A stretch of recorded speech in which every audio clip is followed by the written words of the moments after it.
It's Saturday, early afternoon.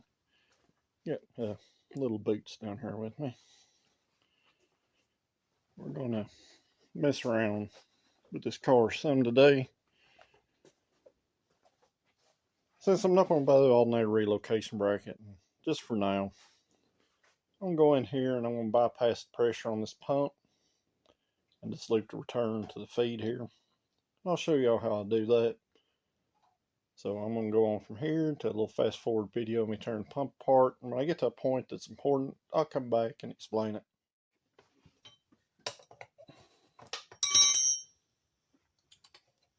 Yeah, buddy.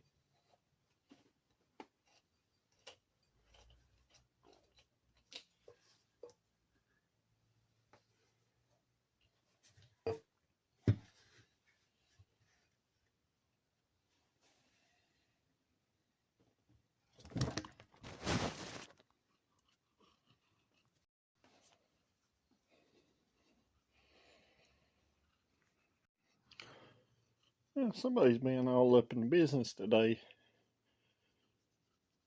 So we're going to give him a little love. Yeah, buddy. Huh?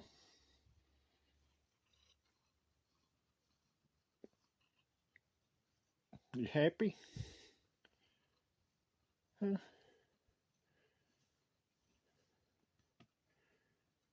You can't knock my phone off.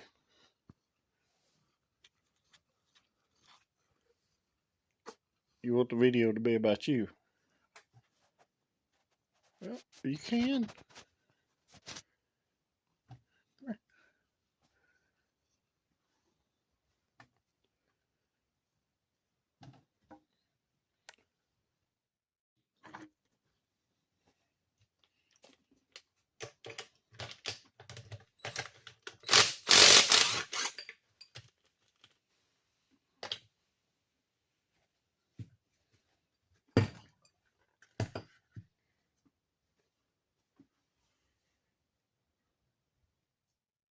Alright. What I got here, I got the valve and stuff out of this pump. Basically what you do, you got a pressure release spring right here, this valve, and you get your fitting screws in here where your line screws in. Basically, we don't want no pressure. So what I'm going to do, I'm just going to take this assembly right here out, discard it. We're going to screw our fitting back up in there with this O-ring. If this O-ring's not in good shape, you'll need to replace it. This one still looks okay. And on this, it's just the rest of the fluid that's in the pump. So at this point, I'm just going to reinstall this right here, just like I removed it.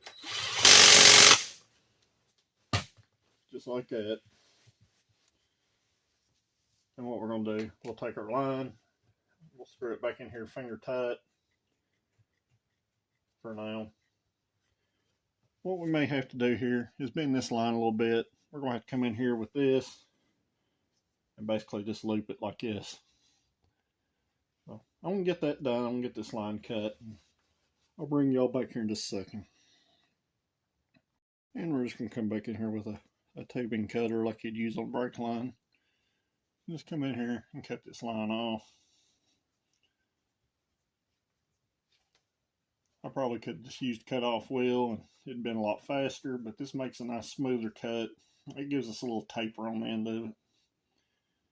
It'll make it easier to push back in that line.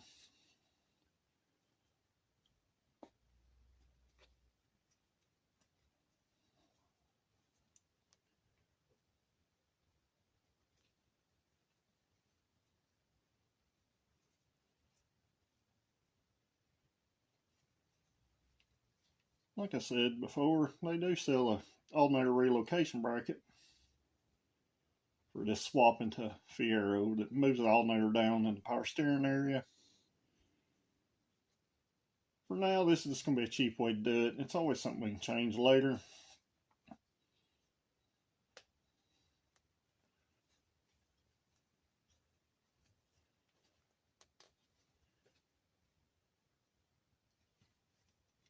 If I decide to.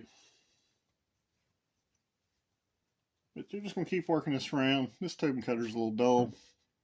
I'm going to go get a pair of pliers and tighten this up a little more, and I'll be back.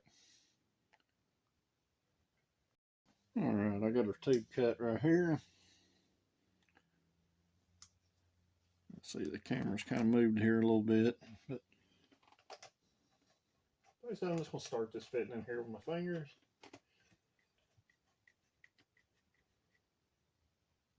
About where I want it. Check my line again. I'm going to go in here, take this clamp off on the return line.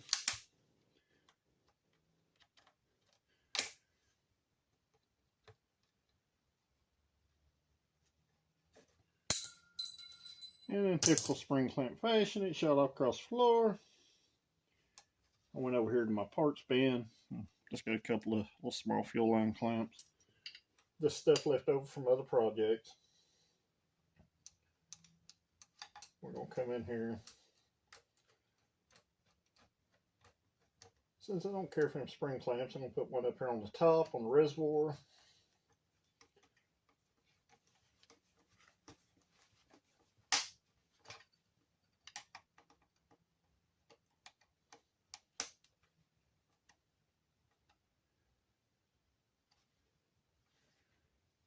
Snapped it up, and then I'm going to put another one down here on our old pressure line.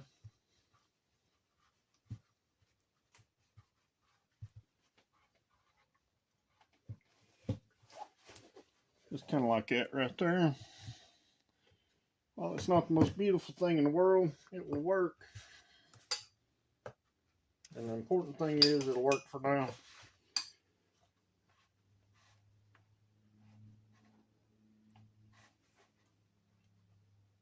Wiggle that up on there enough.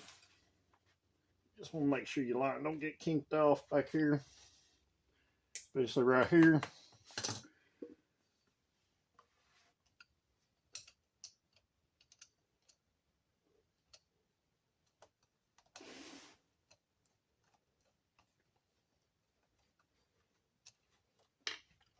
This clamp's actually too small for this, so I'm going to take it back apart and I'm going to go dig through some old clamps again.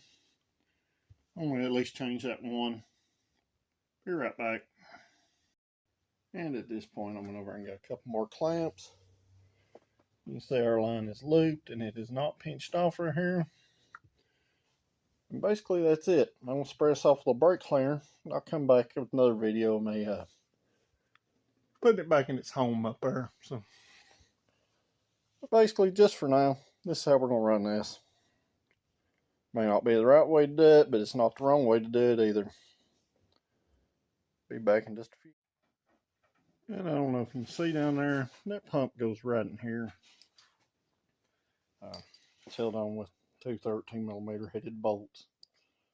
Looks like they're an 8x1.25 thread.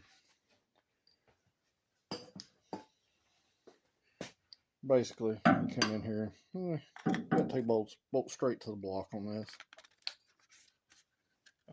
Your holes and your pulley here are how you access these holes. And in GM's infinite wisdom, they didn't make them where they would both line up at the same time. So you basically just got to pick one, stick your bolt through it, get you a socket, and start hoping.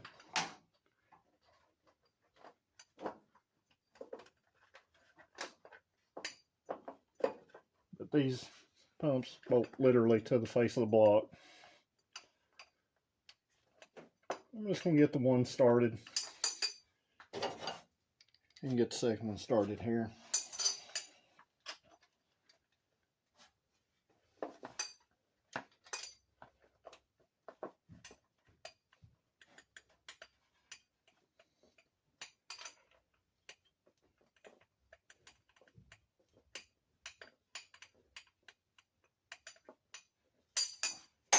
You grab your ratchet.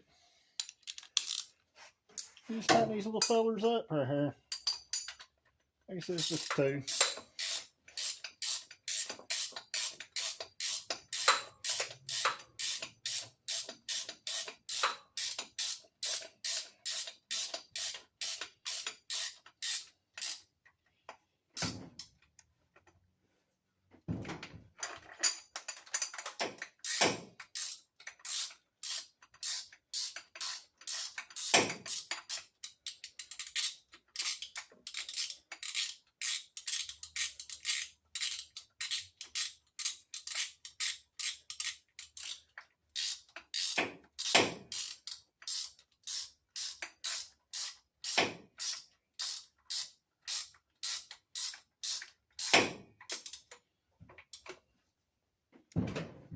But once you got them 2 bolts tight, you just put your belt back on there and just top your fluid up about halfway up the reservoir. That'll keep the pump lubed and keep it from locking up. But that's pretty much a low budget power steering delete right there. Well, I'm gonna wrap this up for tonight. I've not done that in here for a while. I have been working on a little something over here. That's gonna be a later video. But got all the power steering stuff addressed. We're all good there for now. I did drain the transmission. I know it looks like black mud, but it's a really, you can see it's towels clean right here. Well, it's dark, it's real clean. A lot of this dark fluid that's off the floor is just dirt on the floor, on the subframe steel up under there. Power steering pump's back on, belt's back on. I might throw this thing on scales tomorrow, just preemptively. Just to kind of know where we're at as far as the motor and transaxle, wheel and axle weight there. But right now, I got a bunch of stuff to move back from where I got this car moved forward this way, so I'm gonna get to picking that stuff up. And if you like this budget stuff, you know, share it with your friends and hit that subscribe button down there. And I'll see y'all tomorrow.